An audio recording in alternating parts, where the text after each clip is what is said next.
کہ کوئی آدمی شذوذ کا اختیار کرے،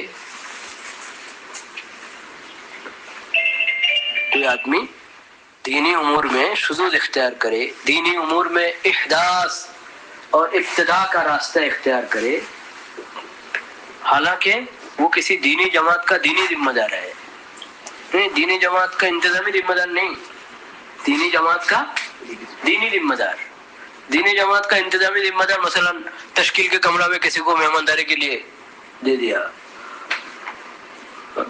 کوئی انتظامی کام کسی نے سفر کر دیا، وہ الگ چیز ہوتی ہے، لیکن کہ دینی جماعت کا دینی ذمہ دار جو آپ اسی کا بیان، ہدایت کا بیان، تعلیم اور دینی امور میں راہبری کریں گے، دینی امور میں رہنمائی کریں گے، اس دینی جماعت کے اصول، بنگلہ میں کہا جاتا ہے نیتی نردھارک، اصول تیار کرنے والے، تو ایسا دینی جماعت کا دینی ذمہ دار وہ شذوذ اختیار کرے اہل سنت والجماعت سے، اور اس پر سارے لوگ خاموش رہے، اگر بات کرو گے تو انتشار ہو جائے گا، اس سب خاموش رہو، سبحان اللہ العظیم۔ شریعت میں اس طرح کی خاموشی کی اجازت نہیں ہے، اور یہاں شذوذ کو شذوذ کہنا، منکر کو منکر کہنا علماء کرام پر فرض ہے، اگر وہ یہ فریضہ اصول اور آداب کی رعایت کر کے کرتے ہیں تو اس کا نام غیبت دینا، یہ بھی تحریف ہے، یہ نصیحہ ہے، غیبت نہیں ہے۔ ایک ہے النصیحہ، ایک ہے الغیبہ، غیبت الگ چیز ہے، نصیحت الگ چیز ہے۔ النصیحۃ للہ ولرسولہ ولکتابہ وللمؤمنین میں یہ بات شامل ہے کہ کوئی آدمی دین کے عنوان سے منکر بات کرے، کوئی آدمی دین کے عنوان سے شذوذ اختیار کرے تو اس شذوذ کا شذوذ ہونا، اس منکر کا منکر ہونا بیان کر دے دلائل کے ساتھ، یہ نصیحت کا حصہ ہے۔ تو پورے عالم میں جہاں تک مجھے معلوم ہے اہل حق علماء کرام یہ ذمہ داری ادا کر رہے ہیں۔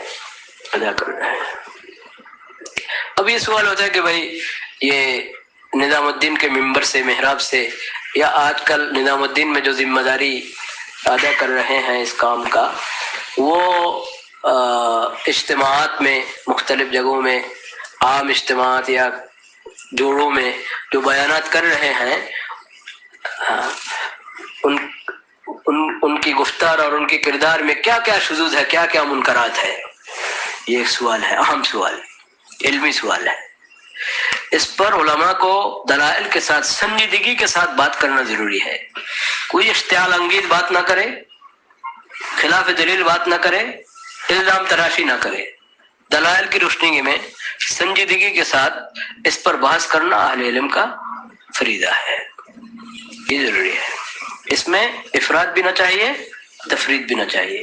بھائی کہو گے، تم بھی کرو گے تو انتشار ہو جائے گا، اس لیے خاموش رہو، اگر سب خاموش رہے تو حق اور باطل کا خلط لازم آئے گا، تخلیط ہو جائے گی، یہ جائز نہیں ہے، یہ جائز نہیں ہے۔ اور وہ الفت، وہ اتفاق مطلوب ہی نہیں شریعت میں جس میں حق اور باطل کا امتیاز ختم ہو جاتا ہے، شریعت میں وہ الفت، وہ اتحاد مطلوب ہی نہیں ہے جس میں حق اور باطل کا امتیاز ختم ہو جاتا ہے۔ حق اور باطل کا امتیاز ضروری ہے، منکر اور معروف کا ایک ہو جانا، مخلوط ہو جانا، یہ شریعت میں ہرگز جائز نہیں۔ طیب اور خبیث دونوں میں تمیز ضروری ہے، تمیز کرنا ضروری ہے۔ تو اسی مناسبت سے علماء کرام بات کر رہے ہیں۔ تو حضرت مولانا سعد صاحب حفظہ اللہ تعالی ورعاہ وہداہ اللہ تعالی الی الطریق المستقیم، ان کا جو شذوذ اور جو فکری بے راہ روی، ان چیزوں میں خطرناک چیزیں تو بہت ہیں، بہت ہیں خطرناک چیزیں۔ ایک ہے غیبی باتیں بنانا، بدعتیوں کے لیے راستہ کھولنا، غیبی باتیں کر کر کے، یہ خطرناک فتنہ ہے، مصیبت ہے ان کے ہاں۔ ایک ہے احداث، نئے نئے اصول بنا رہے ہیں، نئے نئے مسائل گڑھا جا رہا ہے، بعض وہ گڑھتے ہیں، بعض ان کے لیے گڑھا جاتا ہے، دوسرے لوگ گڑھتے ہیں اور ان کی طرف سے کوئی نکیر نہیں پائی جاتی۔ اب آدمی نئے احکام بنائے یا نئے اصول بنائے، ہر صورت میں ان کو دلائل میں ضرور تعریف کرنا پڑے گا، اور وہی تعریفات چل رہی ہیں. اور جو آدمی کوئی شاذ رائے اختیار کرے گا، شاذ کی تائید میں وہ صحیح دلیل کہاں ملے گی ان کو؟ تو اب شاذ کی تائید کرنے کے لیے جو لوگ بھی اٹھے، خوب سید ابو الاعلی مودودی پر علماء کرام کا جو اعتراضات تھے، تو ان اعتراضات کو دفع کرنے کے لیے سید ابو الاعلی مودودی کے ہم نوا لوگوں نے، حامیوں نے جو طریقہ اختیار کیا تھا، وہی طریقہ آج کل اختیار کیا جا رہا ہے مولانا سعد صاحب کی غلط باتوں کی تعویل کرنے کے لیے. شاذ کی تائید شاذ سے، منکر کی تائید منکر سے، شاذ کی تائید ضمنات سے، یہ سلسلہ چل پڑا ہے. یہ بہت بڑی مصیبت ہے، بہت بڑی مصیبت ہے. اگر بات یہ ہوتی نا کہ وہ تبلیغ میں سابق تینوں اکابر کے زمانے میں جو ترتیب تھی، انہوں نے ترتیب میں کوئی فرق لانا چاہا، وہ بات الگ ہے. ترتیب ایک چیز ہے، اصول الگ چیز ہے. ترتیب میں فرق مشورہ سے ہو سکتا ہے، مشورہ سے، یہ نہیں کہ زور زبردستی، خود اپنی رائے سے، ایسا نہیں. ترتیب میں فرق مشورہ سے فرق ہو سکتا ہے، کیونکہ ترتیب قابل تغیر ہے. ترتیب کا معنی کیا پتہ ہے؟ عشاء کا وقت ہو، ظہر کا وقت مثلا زوال سے لے کر عصر تک لمبا وقت ہے، لیکن ہماری اس مسجد میں نماز 1 بجے ہوگی یا پورے 1 بجے، 1 بجے ہوگی 1:15 بجے. مشورہ کر لو، مشورہ کر کے طے کر لو بھائی اس موسم میں 1:15 بجے، فلاں موسم میں 1 بجے، یا فلاں موسم میں 1:30 بجے. لیکن خود ایک ہی نہ کرے گا، مسلم کو پتہ ہی نہیں، وقت بدل دیا، جائزہ ہی مشورہ کر کے طے کرے گا. ترتیب بدل دو، چاہے دوسرے بہت سارے مسائل میں 1:30 ہے، ہو 1:30، ہمارے یہاں 1:15 بجے ہوگا، کوئی حرج نہیں. مشورہ کر کے اگر 1:15 طے ہوا ٹھیک ہے، اس کا نام ہے ترتیب. ترتیب میں فرق یہ مشورہ سے مختلف ہو سکتا ہے. پہلے ایک طریقہ تھا، اب دوسرا طریقہ ہو سکتا ہے مشورے سے. مشورہ کی قائد کہوں، مشورے کی قائد بہت وجوہ سے مشورہ کی قائد ہے. ایک وجہ یہ ہے کہ جس ترتیب میں فائدہ نظر آ رہا ہے اس ترتیب کو خواہ بدل دینا، یہ شریعت کا مزاج نہیں ہے، یہ شریعت کو پسند نہیں. اگرچہ وہ ترتیب بھی مباح ہے، یہ ترتیب بھی مباح ہے، لیکن وہ بھائی اس ترتیب وہ مجرد ترتیب ہے، اس میں برکت نظر آ رہی ہے، فائدہ نظر آ رہا ہے، اسے کیوں بدلنا ہوئے خواہ. تو مشورہ سے اگر ہو تو ہاں واقعات ہے نا، منشا فائدہ بدلنے میں نظر آ رہا ہے، کیونکہ حالات اور ظروف کے لحاظ سے وہ ترتیب اس وقت مناسب تھی، اب دوسری ترتیب مناسب ہے. مشورہ سے حالات سامنے آئیں گے، پھر ترتیب یعنی نفسانی خواہشات کی بنیاد پر یا سوچے سمجھے بغیر یوں ہی نہیں ہوگا، کوئی صالح ترتیب ہوگی. اسی لیے مشورہ کی قائد ہے. مشورہ سے بدل سکتا ہے، یہ قابل تغیر ہے، لیکن اصول منہج وہ کیسے بدل دے؟ مولانا صاحب صاحب نے صرف ترتیب پر ہاتھ نہیں رکھی، صرف ترتیب پر نہیں، اصول بدلنے لگے. ارے بھائی اصول کیوں بدل رہے ہو؟ کس بنیاد پر اصول بدل رہے ہو؟ نئے اصول بگڑ رہے ہیں. اب یہ اصول ایسے اصول بنا رہے ہیں جو قواعد شریعت، مزاج شریعت کے خلاف اصول بنا رہے ہیں. مثلا ایک قاعدہ کیا بنایا ابھی قریبی 2-2.5 مہینہ، یہ پتہ نہیں کتنے پہلے، برطانیہ میں ایک قاعدہ یہ بنایا، ایک ہے انتظام، ایک ہے کام. مشورہ ہوتا ہے انتظام میں، کام تو سیرت کا تابع ہے، اور کام والے کام کا تابع ہے. یہ قاعدہ نیا ہے، یہ قاعدہ پرانا نہیں، یہ قاعدہ نیا ہے، محدث قاعدہ ہے. یہ قاعدہ من احدث فی امرنا ھذا ما لیس منہ فہو رد میں شامل ہے. یہ قاعدہ، اس قاعدے کا دونوں حصہ، اس قاعدے کا 2 حصے ہیں نا، دونوں حصے قابل اعتراض ہیں. پہلا انہوں نے کیا کہا، پہلے ایک ہے انتظام، ایک ہے کام. مشورہ ہے انتظام میں، کام تو سیرت کا تھا، یعنی کام میں کوئی مشورہ نہیں. اس مجلس میں کسی اور مجلس میں انہوں نے کہا کام تو منسوس ہے، کام سے مراد اعمال دعوت. کام سے مراد کیا ہے؟ اعمال دعوت. تو اعمال دعوت اس میں مشورہ نہیں، یہ سیرت کا تابع ہے. مشاورات انتظامی امور میں، حالانکہ شرعی امور میں، اعمال دعوت میں مشورہ یہ بھی شریعت کا حکم ہے. آپ سیرت کا کہہ رہے ہیں سیرت کا تابع ہے، تو سیرت ہی کا تو یہ فیصلہ ہے کہ اعمال دعوت تو مشورہ ہوتا ہے، شرعی امور میں مشورہ ہوتا ہے.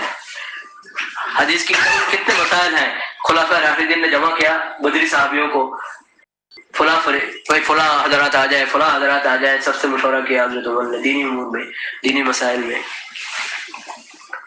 تو اعمال دعوت، اعمال جہاد، دینی مسائل میں مشورہ یہ خلفاء راشدین کے دور میں، صحابہ کرام کے دور میں، تابعین کے دور میں ہوتا رہا. امام ابو حنیفہ رحمۃ اللہ نے فقہ کی تدوین کی، اس میں بڑی تو ضرورت تھی. یہ کہہ رہا ہے کہ انتظامی امور میں مشورہ ہے، دینی امور میں، شرعی امور میں، اعمال دعوت میں کوئی مشورہ نہیں. یہ نیا مسئلہ گڑا گیا، نیا قاعدہ گڑا گیا، بلا دلیل گڑا نہیں کیا. صرف یہ بات نہیں بلا دلیل ہے، مخالف دلیل ہے. اچھا یہ تو گڑا. آگے کیا کہا کہ کام تو سیرت کا تابع ہے. بے شک ضرور اعمال دعوت تو سیرت کا تابع ہے، 100 مرتبہ، 100% سیرت کا تابع ہے، اور کام والے کام کے تابع ہے. لیکن آپ کہنا کیا چاہتے ہیں؟ آپ تو اس کو مشورہ کے مقابلے میں رہا ہے. سیرت کا تابع ہے اس کا معنی یہ ہے کہ سیرت کا تابع ہونے کا معنی یہ ہے کہ مشورہ نہیں ہے. جب یہ سیرت کا تابع ہے تو اس میں تو مشورہ اور زیادہ ضروری ہے، کیونکہ اعمال دعوت کا حل، دعوت سے متعلق جو نوازل حوادث آتے رہیں گے ان کا حل تب سیرت سے لیں گے. اعمال دعوت کے اصول، ضوابط، آداب سیرت سے لیں گے. تو سیرت سے جب لیں گے، سیرت سے یہ حل جو لیں گے کون لے گا؟ آپ تو اس دور کا بتا رہے ہیں، آپ کا عملہ کو بتا رہے ہیں یہ بات. طلبا، آج کے طلبا علماء کو کہہ رہے ہیں، آج کے عملہ کو آپ کہہ رہے ہیں. یہ مجتہدین ہیں. حدیث فقہ تو عمل بالحدیث کے لیے ہے، تو حدیث سے فقہ حاصل کرنے کے لیے ایسی ہر آدمی کتب حدیث کھول کر حدیث سے فقہ لے لے گا، حدیث سے مسائل استعمال کر لے گا. تو فقہ حدیث کے تابع ہے. صحیح ہے یا غلط؟ فقہ حدیث کا تابع ہے، سنت کا تابع ہے. اس کا مطلب یہ کہ اس میں کوئی مشورہ نہیں، کوئی بھی آدمی لے لے گا. تو اسی طرح اعمال دعوت سیرت کا تابع ہے. یہ بات 100% درست ہے، لیکن سیرت کے تابع ہونے کا معنی یہ ہے کہ اس میں مشورہ نہیں ہے. اس میں ایک دو آدمی جو سمجھ لے گا وہ پیش کر دے گا، امت کو اس پر عمل کرنا واجب. وہ کہا ہے انہوں نے، ان کے تتمہ کلام میں یہ بات ہے. ایک دو آدمی جو فیصلہ کر دے گا کو اس کو ماننا پڑے گا. ارے ایک دو آدمی کہاں سے آیا، اس کی کیا ضرورت ہے؟ ایک دو آدمی کی ضرورت کیوں پڑی؟ سیرت سے کوئی بھی کچھ لے لے. آج کوئی سیرت کی کتاب سے کتاب الجہاد کا کیا ابواب اٹھا لے اور کہہ دے کہ نظام الدین کے ممبر سے جہاد کا اعلان ہو جانا چاہیے مندروں کے خلاف، تو آپ کیا کر روکیں گے اسے؟ آپ تو یہی کہیں گے نا کہ بھائی دیکھو اس کے یہ ان احکام کی تطبیق کے شرائط ہیں، اصول ہیں، آداب ہیں، ان کی رعایت کرنا ضروری ہے، یہ شرائط ہے. تو کہاں سے کہو گے؟ وہ تو فقہاء کرام سے لو گے. تو اعمال دعوت سیرت کے تابع جب ہیں تو سیرت، روایات سیرت سے اعمال دعوت کے مسائل حل کرنے کے لیے آپ کو دعات امت کی طرف رجوع کرنا، فقہاء امت کی طرف رجوع کرنا ضروری ہے کہ نہیں؟ موجودہ جو فقہاء اور دعات ہیں ان سے مشورہ کرنا ضروری ہے کہ نہیں؟ ضرور ہے. کیوں؟ کیونکہ سیرت سے آپ اعمال دعوت لینا چاہیں گے تو آپ کو کم از کم 3 مراحل سے گزرنا پڑے گا. کم از کم 3 کام کرنا پڑے گا. ایک کام جمع روایات سیرت. کسی موضوع پر آپ سیرت کا اسوہ لینا چاہتے ہیں کہ بھائی سیرت کا فیصلہ، سیرت کا کیا حکم ہے اس بارے میں، تو اس سے متعلق سیرت کی روایات جمع کرنا پڑے گا نا. سیرت کی سب روایات حیات الصحابہ میں ہے، مولانا یوسف رحمۃ اللہ کے بیانات میں ہے. ساری روایات سیرت کی ہرگز نہیں. تو سیرت اور سیرت کی کتابیں کون سی ہیں؟ سیرت کے نام پر جو کتابیں ہیں صرف وہی ہیں سیرت کی کتابیں. ساری کتب حدیث سیرت کی نہیں ہے، ساری کتب حدیث سیرت کی ہے. متقدمین کی جتنے تواریخ ہیں سب سیرت کی کتابیں ہیں. صدر اول کی تاریخ سب سیرت کی کتابیں ہیں، اور سیرت کے عنوان سے جو کتابیں ہیں وہ بھی سیرت کی کتابیں ہیں. تب ایک موضوع پر سیرت میں کیا کیا مواد موجود ہے وہ صرف حیات صحابہ پڑھنے سے، حیات صحابہ کی تعلیم کرنے سے معلوم ہو جائے گا کسی کو؟ سینکڑوں کتابوں کی ضرورت ہوتی ہے. تو آپ مشورہ کرو گے، یہ نہیں ہے کہ سب روایات ایک آدمی کو معلوم ہونا ضروری ہے، لیکن مشورہ کریں گے دوسروں سے معلوم ہو جائے گا. مراجعات کریں گے اہل فن کی طرف, دوسروں سے معلوم ہو جائے گا. لیکن اب تو اصول بنا رہے ہیں کہ کوئی مشورہ نہیں, سیرت سے ہم لے لیں گے. اور آپ سیرت سے آپ لے لیں گے. سیرت کا دائرہ کتنا بڑا ہے آپ کو پتا ہے؟ سیرت کا دائرہ تو بہت وسیع ہے. پورے دائرہ میں آپ کی نظر ہے. وہ تو اہل فن کی طرف رجوع کریں گے, ان سے مشورہ کریں گے, پھر پتا چلے گا. اور مشورہ کا راستہ آپ بند کر رہے ہیں, کہتے ہیں انتظام میں مشورہ ہے, ہمارے دعوت میں کوئی مشورہ نہیں. تو پہلا کام جمع روایات سیرت, جمع تعلیمات سیرت, وہ اہل فن کی طرف رجوع کیے بغیر, اہل علم سے مشورہ کیے بغیر ناقص رہے گا, غلط نتیجہ نکالے گا.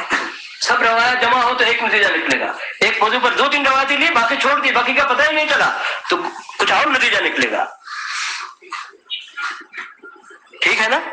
دوسرا کام جو کرنا پڑے گا, جو روایات جمع ہوئی ان کا انتخاب صحیح, حسن, ضعیف, ضعیف جدا, منکر, متروح, واہی موضوع. سیرت کی کتابوں میں ہر قسم کی روایت موجود ہے. حیات الصحابہ میں بھی منکر روایات ہیں, ضعیف جدا روایتیں بکثرت. حضرت نے شروع میں نہیں کہا کہ میں نے اس کی صحت کی شرط کی ہے. تو آپ اگر اصول لینا چاہتے ہیں, اعمال دعوت لینا چاہتے ہیں, اصول دعوت, آداب دعوت لینا چاہتے ہیں سیرت کی روایات سے, تو پہلے تو تحقیق کرنا پڑے گا یہ روایت صحیح ہے, حسن ہے, کیا ہے. اگر وہ روایت منکر ہو, مطروح ہو, واہی ہو, موضوع ہو, تو اس سے نہیں لے سکیں گے آپ نتیجہ. جیسے کہا گیا تھا کہ بھائی زنات سے پہلے زنات جنت میں پہلے چلے جائیں گے ان لوگوں سے جو اجرت لیتے ہیں تعلیم قرآن پر. کہا گیا نا, کہاں سے کہا ہے؟ یہ تو عمر رضی اللہ عنہ نے کہا ہے. ارے کہاں عمر رضی اللہ عنہ نے کہا ہے؟ کہا حیات الصحابہ میں ایک روایت ہے. ارے کھولو پہلے حیات الصحابہ میں, کنز العمال سے نقل کی, کنز العمال میں الجامع لآداب الراوی والسامع خطیب بغدادی سے نقل کی, تو اس میں سند دیکھو, متن دیکھو, اس میں لفظ ہے دنات. زنات نہیں, کیا ہے دنات. اچھا, کسی اور کتاب میں دکھایا گیا مطبوع نسخہ میں ہے زنات, مستقبری کی فضائل قرآن میں, حالانکہ اس کا مخطوطہ اگر غور سے پڑھا جائے تو دیکھا جاتا ہے وہاں بھی دنات ہی ہے. خیر یہ تو ہے لفظ کی بات, لیکن سند میں معلّہ ابن ہلال ہے. کون؟ معلّہ ابن ہلال متہم راوی ہے, کذاب راوی ہے. تو اس کذاب راوی کا موجود ہوتے ہوئے اس کو عمر رضی اللہ عنہ کی طرف نسبت کرنا جائز ہے؟ ہرگز جائز نہیں. تو یہ ہے منکر روایت, موضوع روایت, اس کو آپ صحیح سمجھ کر بیان کر رہے ہیں علانیہ اجتماعات میں. اب تو سیرت سنا رہے ہیں لوگوں کو, حالانکہ یہ سیرت کا حصہ نہیں ہے, یہ موضوع ہے, متہم راوی کی روایت ہے, یہ سیرت کا حصہ نہیں ہے. تو اگر روایات کی تمیز نہ ہوگی, روایات کی تمیز نہ ہوگی تو آدمی سیرت کے نام پر کذابین کی باتوں کو اسرا لے گا, کذابین کی باتوں سے دعوت کے اصول و آداب اور احکام نکالتے رہیں گے, اور کہتے رہیں گے کہ بھائی ہم تو کام کو سیرت کے نہج پر لانا چاہتے ہیں. سیرت کے کام پر لانا چاہتے ہو تو پہلے روایات سیرت کی تمیز ہو, اصول جہاں تعدیل, اصول تصحیح تضعیف کی بنیاد پر. اور آپ جو جب صاحب فن نہیں ہے, اگر آپ صاحب فن بھی ہوتے تو آپ کی اکیلی رائے پوری امت کے لیے حجت نہیں ہوتی. جب صاحب فن نہیں ہے تو ضرور مشورہ کرنا پڑے گا, اہل فن کی طرف مراجعات کرنا پڑے گا. اور آپ تو فن ہی رہے ہیں, مشورہ نہیں ہے, مشورہ نہیں ہے, مشورہ ہوتا ہے انتظام میں. تو روایات سیرت کی تصحیح اس میں تمیز صحیح ضعیف کی منکر کی کون کرے گا؟ آپ اکیلے کریں گے. تو تیسرا کام جو کرنا پڑے گا کہ بھائی اس روایت صحیح ہے, قابل احتجاج ہے, قابل استدلال ہے, صحیح ہو یا حسن ہو یا ضعیف بالشرائط ہو, جو بھی ہو, جس سے آداب لینا چاہیے آداب لے گا, جس سے حکم لینے کے لیے جس معیار کا ہو اس معیار کی ہو, ٹھیک ہے. لیکن بات یہ ہے کہ اس روایت میں ہے کیا؟ فقہ, ما فقہ هذه الرواية, ما الذي يستنبط من هذه الرواية في هذه الحادثة. ہمارے نازلہ اور حادثہ میں یہ روایت کیا روشنی ڈالتی ہے, اس کی روشنی میں کیا مسئلہ استنباط ہوتا ہے؟ یہ تو فقہ السیرہ کا مسئلہ ہے. تو فقہ الحدیث کے لیے جیسے فقہاء کی طرف رجوع کرنا پڑتا ہے, فقہ السیرہ کے لیے فقہاء کی طرف, دعات امت فقہاء امت کی طرف, صلحاء امت کی طرف رجوع نہیں کرنا پڑے گا, عابدین امت سے مشورہ نہیں کرنا پڑے گا. تو آپ اگر کہیں گے کہ انتظام میں صرف مشورہ ہوتا ہے، کام یعنی اعمال دعوت میں کوئی مشورہ نہیں، تو اعمال دعوت سیرت کا تابع ہے، تو سیرت سے اعمال دعوت کو لینے کے لیے ہی تو کم از کم 3 مراحل سے گزرنا پڑے گا، اور یہ 3 مراحل ایسے ہیں جس میں اہل فن کی طرف مراجعات، اہل فن سے مشورہ، دوسرے حضرات سے مشورہ یہ ضروری ہے۔ اس کے بغیر اگر اکیلا آدمی کرے تو اکیلا اگر وہ نااہل ہو پھر تو ایسی خسارہ اور خطرہ ہے، اور اگر وہ اہل بھی ہو تو اس کے ایک اپنی ذاتی رائے ہوگی۔ اجتہاد، ذاتی اجتہاد، ذاتی اجتہاد کو سیرت کا نام براہ راست سیرت کا نام دے دو گے، فہم فلان فی السیرہ ایک چیز، اور اسوۃ السیرہ دو بات ہے۔ امام طحاوی، جساس وغیرہ نے بار بار اس پر بحث کیا ہے کہ بھئی ایک ہے حدیث، اس حدیث کی سمجھ جو آپ نے اس حدیث سے سمجھی ہے، ایک ہے یہ، اور ایک ہے براہ راست نص حدیث، دونوں میں فرق کرو۔ نص بالکل اگر نص ہو وہ تو ایک چیز ہے، وہ تو آئین رسول اللہ، اور ایک ہے حدیث کی، حدیث قابل تفسیر ہے، قابل تعویل ہے، اس میں ایک سے زائد معنی کا احتمال ہے، ایک سے زائد استنباط ہو سکتا ہے، آپ نے ایک استنباط کو اختیار کیا، آپ نے ایک معنی کو اختیار کیا، تو یہ آپ کا اجتہاد ہے، وہ اجتہاد حدیث پر مبنی ہے لیکن آئین حدیث نہیں، آئین سیرت نہیں۔ جو آدمی سیرت کی کسی روایت پر مبنی اپنے اجتہاد کو آئین سیرت قرار دیتا ہے وہ غلو کرتا ہے، وہ کیا کرتا ہے؟ غلو کرتا ہے، یہ بھی ایک بدعت ہے۔ اجتہاد مبنی بر سیرت، اس کا نام اجتہاد دینا چاہے، اجتہاد مبنی بر سیرت، یہ نہیں آئین سیرت، یہ نہیں کہ آئین سیرت۔ تو اب اگر آپ مشورہ نہ کریں گے اور کہیں گے کہ سیرت کا تابع ہے، اس کا معنی ہے کہ سیرت کا جمع روایت کا کام بھی اپنا، جتنا آپ کو معلوم ہے اتنا، انتخاب بھی جتنا آپ کو معلوم ہے اتنا، اور فہم بھی جو آپ کی فہم ہو، ہاں تو یہ جو غلط ہے وہ بھی سیرت کی طرف منسوب ہے، اور جو ذاتی اجتہاد ہے وہ بھی آئین سیرت کا نام لے لیا گیا۔ ہاں یہ کیا انصاف ہے؟ ہر چیز کی مرتبہ مراتب درست ہونا چاہیے۔ تو یہ اب ظاہراً کہہ رہے سیرت کا تابع ہے، لیکن اگر وہ اہل فن کی طرف رجوع نہ کرے اور مشورہ، قابل مشورہ چیزوں میں مشورہ نہ کرے، ان چیزوں کو مشورہ سے خارج کر کے صرف اپنے پر منحصر کر دے، تو اس کا حاصل کیا نتیجہ آئے گا؟ نتیجہ کیا قائم ہوگا؟ یہ نتیجہ کیا نکلے گا؟ نتیجہ یہ نکلے گا کہ بھائی مشورہ ہوتا ہے انتظام میں، اعمال دعوت اس میں کوئی مشورہ نہیں، وہ سیرت کا تابع ہے، یعنی ساتھ کا تابع ہے۔ سیرت کا تابع ہے یعنی کیا ہے؟ ساتھ کا تابع ہے، ساتھ کے اجتہاد، ساتھ کے فہم، ساتھ کے انتخاب، ساتھ کے معلومات اس کا تابع ہے، نام ہے سیرت کا تابع ہے۔ انصاف سے سنیے میری بات، ممکن آپ کو پسند نہ ہو، انصاف سے غور کیجیے۔ اگر اعمال دعوت اور امور شریعہ میں مشورے کی ضرورت نہیں ہے تو اس میں ساتھ کی کیوں ضرورت ہوتی ہے؟ آپ کہتے ہیں ان چیزوں میں مشورے کی ضرورت نہیں، تو ان چیزوں میں مولانا ساتھ کی ضرورت کیوں پڑتی ہے؟ اگر ان چیزوں میں مولانا ساتھ کی ضرورت پڑتی ہے تو ان چیزوں میں مشورے کی بھی ضرورت پڑے گی۔ مولانا صاحب اگر مشورے سے طریقے کے مطابق ان چیزوں میں رہنمائی اور راہبری کریں گے پھر ہی وہ قابل اطاعت ہوں گے۔ اجتہاد کی اہلیت کے بغیر وہ اجتہاد کرنا شروع کریں گے، سیرت کام کو سیرت پر لانے کے نام سے احداث کرتے رہیں گے، احداث فی الدین کرتے رہیں گے، اصول بدلتے رہیں گے، منہج بدلتے رہیں گے، فکری بے راہروی کا شکار ہوں گے، اور ہم کہیں گے کہ حضرت کام کو سیرت پر لا رہے ہیں۔ یہ جہالت ہے، یہ ہرگز جائز نہیں ہے، یہ احداث فی الدین ہے، یہ بالکل جائز نہیں۔ تو ہم دعا کرتے ہیں اللہ تعالیٰ حضرت مولانا سعد صاحب کو فکری بے راہ روی سے محفوظ، یہ میرا لفظ نہیں ہے فکری بے راہ روی، آپ کو معلوم ہے دارالعلوم دیوبند کی جو آخری تحریر ہے اس میں یہ لفظ ہے فکری بے راہ روی، اس کا شکار ہو گئے مولانا سعد صاحب۔ وہ فکری بے راہ روی سے لوٹ آئیں گے، واپس آئیں گے، پھر ہی ان پر اطمینان ہو سکتا ہے۔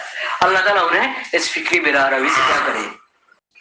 واپس لائے۔ ہم ان کے لیے دعا کرتے ہیں، اور جو لوگ ان کے اطاعت کے نام سے، آپ کے ہاں کیا اصطلاح پتہ نہیں، ہمارے یہاں تو اصطلاح بنا دیا اطاعت، ہاں، جب تک اکابر ثلاثہ تھے صحیح نہج پر، اس وقت تک یہ اصطلاح نہیں تھی، اس وقت یہ اصطلاح نہیں تھی۔ اب جب غلط راستے پر جانے لگے تو اب اطاعت کی اصطلاح آ گئی، یعنی جب اطاعت کے اصول موجود تھے، معیار موجود تھا اطاعت کا، اس وقت تو یہ عرف اطاعت کی باتیں تھی، باتیں تھی، لیکن یہ کہ عرف نہیں بنا تھا، نام نہیں آیا سامنے. اب جب بدعت کا معیار ختم ہو گیا، انما الطاعۃ بالمعروف، یہ نہیں کہ غیر مجتہد اجتہاد شروع کر دے، یہ نہیں کہ فکری بین عربی کی بنیاد پر باتیں ایک بعد دیگر ہے، نئی نئی باتیں، نیا نیا شوشہ چھوڑتا جائے آدمی اور سب خاموش رہے. کیوں خاموش ہوگا؟ وہ اطاعت واجب ہے. کفر بوا سے پہلے خروج جائز نہیں یار، کفر بوا سے پہلے خروج جائز نہیں. خروج تو امیر المومنین کے خلاف ہوتا ہے، یہ نہیں کہ کسی تاریخ کے امیر المومنین کے خلاف ہوتا ہے خروج. کسی تاریخ کے امیر کے بارے میں خروج کا مسئلہ، خروج علی ائمۃ الجور کا مسئلہ کیوں کہاں سے تعریف کر کے لے آئے؟ امیر المومنین اور خلیفۃ المسلمین کے خلاف خروج کا مسئلہ وہ لے آئے یہاں دینی جماعت کے دینی ذمہ دار کے بارے میں. کفر بوا سے پہلے خروج جائز نہیں، وہ تو خلیفۃ المسلمین امیر المومنین کی بات ہے. دینی جماعت کے دینی ذمہ دار کے یہاں تو اہل سنت سے باہر کچھ بھی کہے وہاں روکنا ضروری ہے، کیونکہ وہ امیر المومنین، ان کا کام تو یہ نہیں، دینی رہبری ان کا پہلا کام نہیں رہا. الخلافہ علی منہاج النبوہ ختم ہو جانے کے بعد عمرا کا اصل کام دینی رہبری نہیں، کہ لوگ سمجھ گئے کہ یہ دینی رہبری کے لائق نہیں ہے. دینی رہبری لوگ لیتا ہے ائمہ سے، علماء سے، صلحاء سے لیتا ہے دینی رہبری، اور وہ انتظامی سکب الانہار، راستے بناؤ، سڑک بناؤ، یہ کرو، کیا آج کل جو بنایا جاتا ہے نئے نئے وہ پل بناؤ، یہ کام. کسی پر ظلم ہو رہا ہے اسے بچاؤ ظلم سے، یہ کام کرو. تو اس لیے کہتے ہیں بھائی یہ کام جو وہ کر رہا ہے اس کے خلاف خروج نہ کرو. ہاں دینی بات ہے، اس میں تو ان کی اطاعت نہ کرو. انما الطاعۃ فی المعروف، معروف میں اطاعت، باقی چیزیں وہ تو مقتدا سے لو، علماء مقتدا ہے، صلحاء مقتدا ہے، ان سے لو. وہ کوئی خلاف شریعت بات کریں گے اس میں اطاعت نہیں ہے، باقی ان کے خلاف خروج نہ کرو، کیونکہ اس سے فائدہ ہو رہا ہے. نظم و ضبط انتظام کا فائدہ، لوگوں کو ظلم سے بچانا اور دیگر انتظامی کاموں کا فائدہ ان سے ہو رہا ہے، اس لیے ان کی طرف خروج نہ کرو جب تک وہ کفر بوا کا انتظام نہ کرے. وہ مسئلہ امیر المومنین خلیفۃ المسلمین کا مسئلہ، اس کو لے آئے دینی تحریک کے دینی ذمہ دار کے بارے میں.